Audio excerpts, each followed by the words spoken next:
How you doing, guys? I'm Manny. Welcome back to the channel. You can see here I'm in the garage doing a little bit of work on the transmission. I'm gonna try to weld the piece that was broken off here. Well, before I get to that, I wanted to show you guys something that's gonna help me get this job done today. And as you can see right here, I went to Home Depot and I got the AWD Days deal.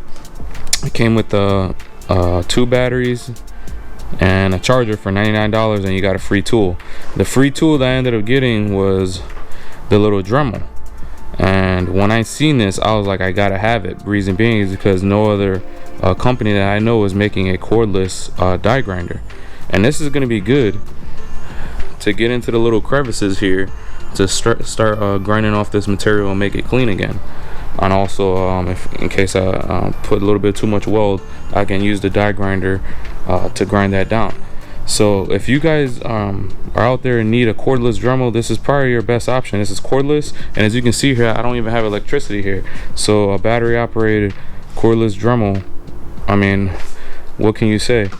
Along with that, I ended up getting a cutoff wheel, which I didn't have, and this was $40 separately, and I ended up getting it because I don't have one, and the Milwaukee one is a little bit too pricey for me at this point, but I'm still saving up for it. But I'm gonna show you guys a little clip on what I used it for, and it's doing its purpose. So just stick around for the next clip.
And you guys see there on that last clip that I just used it to cut off the extra bolts or whatever that, you know, they were pretty much touching this little pin here, but I cut all of them for my my tow bar bracketry, which I'm still going to be working on this before I remove it. I want to add a little bit extra support, and I am also going to be welding up the end caps today after I finish doing this. So I'm gonna put you guys on the tripod. I'm gonna show you guys how this little die grinder is benefiting me, and maybe it could benefit you.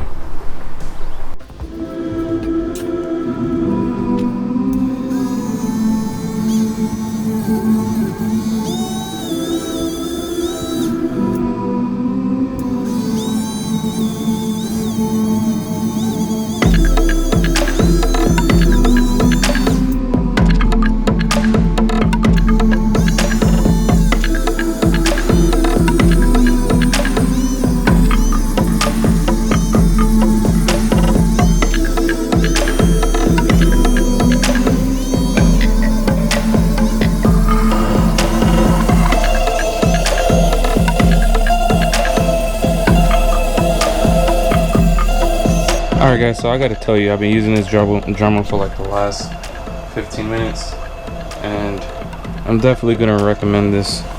I was using it on just some other areas that, you know, this transmission was really not dirty, but it had a lot of dust that just didn't want to come out, and with this little Dremel it can actually get into those areas to get all that dirt out, which I'll show you guys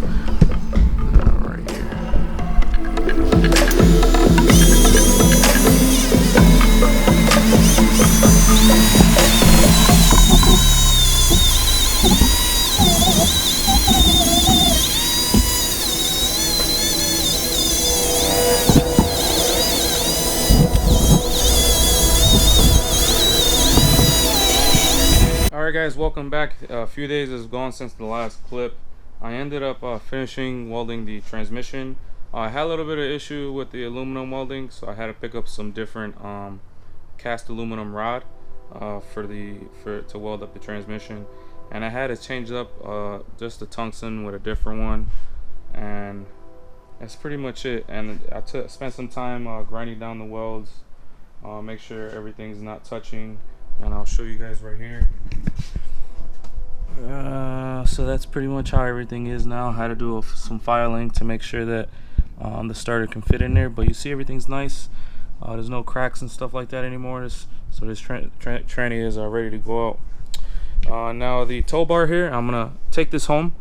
I didn't like how the welds were coming even with the TIG weld. I even tried the MIG flux core one, the 120 volt, didn't like that. And then these welds here were pretty much at 20 volts, because the welder with the 120 volt here, the max you can go with a 120 volt was 20 volts. And I need to go a little higher because this material is a little thicker, and I want to expand these welds. So I unbolted it from the setup. I packed up my welder and my gas, and I'm gonna take it home to plug it up to my 220, and the welds will come out a lot fatter and a lot more sturdier, because I want this to be very, very sturdy, and also that I have to weld up the inside here. So it's gonna be a lot faster if I take it home. So I'm gonna take it home, finish that up, and then pretty much after this is done, later on I can bed liner it, and then I can start removing everything here. I just want to do everything one step at a time, finish this up for sure. I was even thinking about adding, you know, an extra brace. Like this brace is around here, but maybe an extra support going down to bolt up to the bottom support here. Maybe I could just be overdoing it or overthinking, but if I do that, I'll be a later time. But I really want to get started on here, but I need to finish this up first. So let me finish this. I'm gonna take it home and I'll show you guys. How you doing, everyone?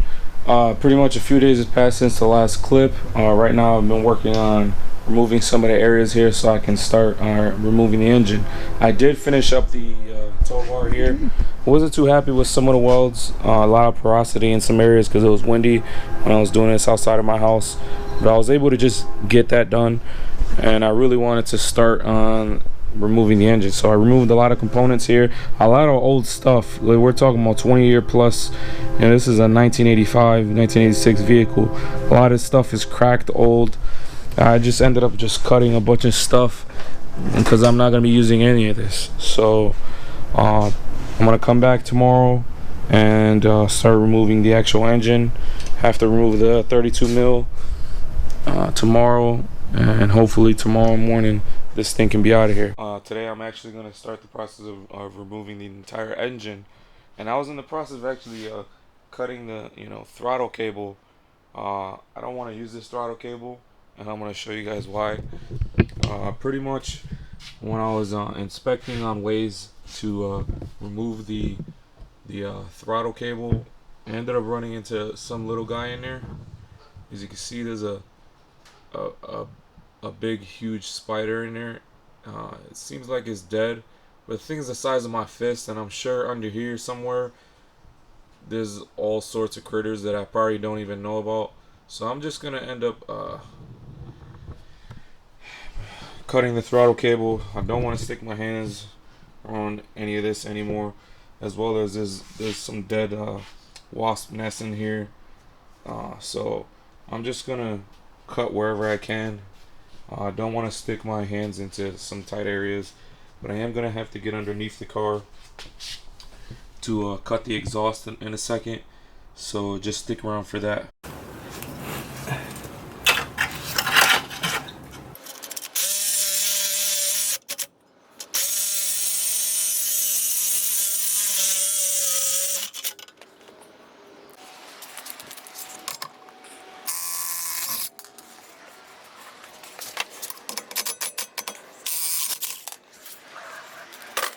Welcome back, everyone. As you can see behind me, the engine is removed.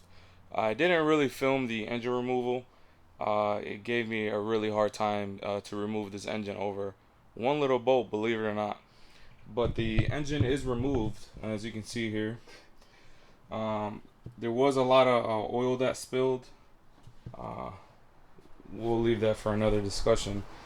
But you can see here, this is the rear bracket, and this 117mm bolt was seized and stripped, and I had to drop the actual complete subframe to remove the whole engine and transmission.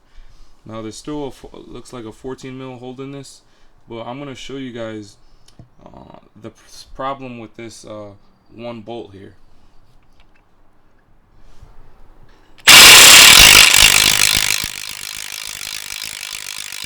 You can see how it's spinning like that. It's not removing, and it's spinning, which means that it's also bent somewhere here. And this is the bolt that's connected to the transmission. So I may actually have to cut this bracket here, remove that bolt, and then slowly cut away that bolt there, and try to figure something else out, because this bolt here, I've been using everything that I have to try to remove it, and it's not coming out. You can see I have the new starter that I had put in. I don't know yet if this transmission will fit a regular D15, D16, because this is an older model, D13 or D15ish or something like that I was reading about. But the important thing is that the engine is removed. There was a little bit of frustration. I got some dents in here from trying to remove this, but now I can actually prepare this for the K-swap. But I'm gonna end the video here. I'm gonna come back in a few weeks because I have to take off for a couple weeks. So I'll be back in a few weeks with a new video, and we'll see if we can get the K-swap in there. So this is the K24A2 with the all-wheel drive training, and hopefully we'll see this in here in a couple weeks. So please like, comment, subscribe, and stay tuned for more videos on my channel.